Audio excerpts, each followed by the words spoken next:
Beleza, galera? Tô com um circuito aqui muito interessante que é o Kick Ash. É um crossover, grave agudo, duas bandas só, grave e agudo. Então a gente distorce isso na válvula usando dois estágios e um sistema com potenciômetro duplo. E quando eu aumento um lado, ele aumenta a entrada, ele diminui a saída, né? Então a gente arranja o potenciômetro ali para ele fazer isso. O truque está nesses resistores aqui, esse 100K, e aqui a gente colocou 20K, esqueci de anotar. 20K. Então deu uma relação boa ali de entrada e saída quando a gente vai aumentando o volume, né? Pra gente não sentir o volume aumentando, sentir simplesmente ele distorcendo mais. Bom, vamos aos pontos mais importantes do circuito. Primeiro, definir o crossover. Como eu ia ter um volume depois do crossover, eu precisava de ter uma impedância no crossover pelo menos 10 vezes mais baixa do que o potenciômetro aqui de 100K. Eu gosto de usar 100K antes da válvula, porque se a gente usar 1 mega, na metade do curso ele aparece um ruído, porque fica 500K para um lado, 500K para o outro. Então isso aparece um ruidinho.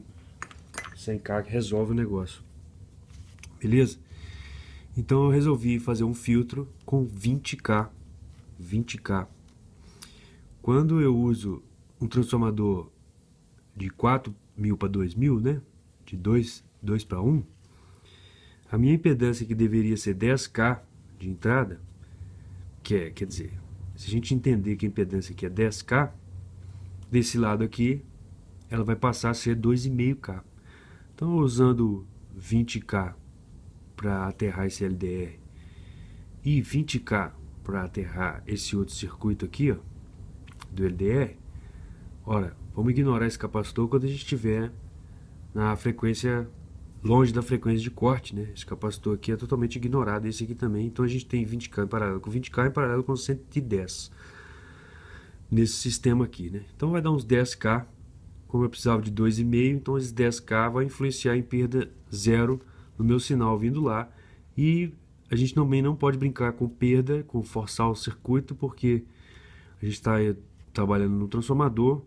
E se eu colocar, por exemplo, 2K e meio aqui, arriscar 2K e meio, é perigoso ele começar a perder ou os graves ou os agudos, dependendo da topologia aqui do circuito, né? Eu mudei também o arranjo do transformador de uma vez.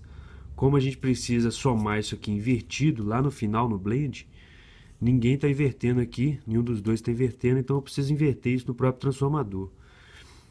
Eu juntei os centros e coloquei então o sinal vindo invertido para o agudo, já que a gente tem aqui, entra invertido aqui, então o agudo já entra invertido, o grave já entra invertido e o agudo entra em fase. Lá no final a gente também escolhe a fase aqui do transformador para o sistema inteirinho ficar em fase, né? Então se a gente acompanhar aqui rapidinho, ó, aqui está fora de fase, o grave continua fora de fase, ele entra, ele inverte de novo a fase e inverte de novo. Então teoricamente esse circuito, se eu colocar o hot aqui, ele sairia invertido. Então a gente coloca o hot aqui para ele sair em fase. Quem vai sofrer essa inversão vai ser o agudo, para a soma do crossover ficar linear. O legal desse circuito é que um crossover são dois estágios de RC simples. E há pouco tempo a gente conversou, cara, se esse RC aqui é um Butterworth. A resposta foi não. Isso é realmente um simples filtro RC. Muito legal isso, né? Alguém comentou aí um dia. Então, quando eu falo mais para trás nos vídeos que isso aqui é um filtro Butterworth, isso aqui, ó, esse resistor, esse capacitor, não é um filtro Butterworth.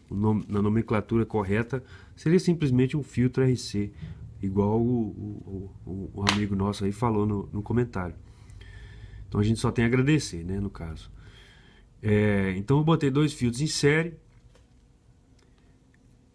e essa frequência aqui inicialmente deu 6K, depois a gente vai vir acrescentar capacitores em paralelo na chave, dois capacitores, né, para poder alterar essa frequência para a frequência que a gente quiser fazer do filtro agudo ou grave. Então o bacana nessa história é que eu tinha 10K, passei para 2,5K, A gente usou um filtro de 20K, um sistema com impedância de 20K para não forçar nada, para a gente não ter perda nenhuma. Por que 20K? Porque o próximo seria o 100K no meu potenciômetro. Por que o potenciômetro é de 100K? Para evitar ruído no meio do trajeto aqui, a impedância fica muito alta e ele pode trazer um ruidinho. Então, com 100K fica perfeito. No primeiro estágio é uma SCC88, é uma válvula que ela tem uma divisão entre um canal e o outro. Ela tem um ganho bacana e é usada, esse aqui é o principal motivo, ela é usada no Pultec, se eu não me engano. Então a gente usou uma SCC88, ela só liga com 6 volts no pino 4 e 5. Essa é a diferença entre a 12 e 7. Então se você tirar essa válvula e colocar uma 12 e 7, você não vai funcionar. Então tem dois estágios com a primeira SCC88, 2 estágios com a segunda, e no final tem um estágio só com uma 12 BH7 e me deu uma saída de 150 ohms. Por quê? Esse transformador é 10 para 1, então a gente vai reduzir a impedância em 100 vezes. Se a 12 BH7 me dá até 12K de impedância aqui interna, então 12K vai passar para 140, deu 140 ohms ali, considerando outras coisas. Então deu uma impedância de saída espetacular, a 10 volts de pico. Então o circuito está com ganho de 1 para 10 no máximo. A gente consegue, às vezes a gente corta muito a frequência e você perde mesmo, o sinal vai embora, né? Ficou no meio ali, você colocar um bumbo aqui, por exemplo, colocar 90 Hz ali e 5K, o som do bumbo vai embora. Então a gente precisa compensar isso no ganho. Então é o único equipamento meu que tem ganho de saída. O resto é tudo 1 para 1. Bom, tem uma chave de drive, estou citando só os pontos mais importantes. Uma chave de drive que ela aterra esse catodo do segundo estágio. Cara, isso aí manda o sinal para a região de corte na hora.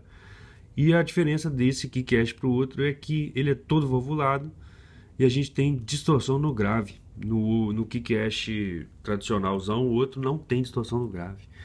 E o Expander ainda não fiz, vai vir a parte isso, mas inicialmente falando é a outra metade dessa válvula e a gente vai botar um LED com um capacitor que vai ser o release dele.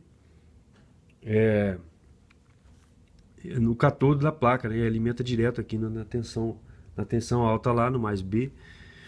E a gente espera que acenda o LED, porque o LED acende a 15 mA, né?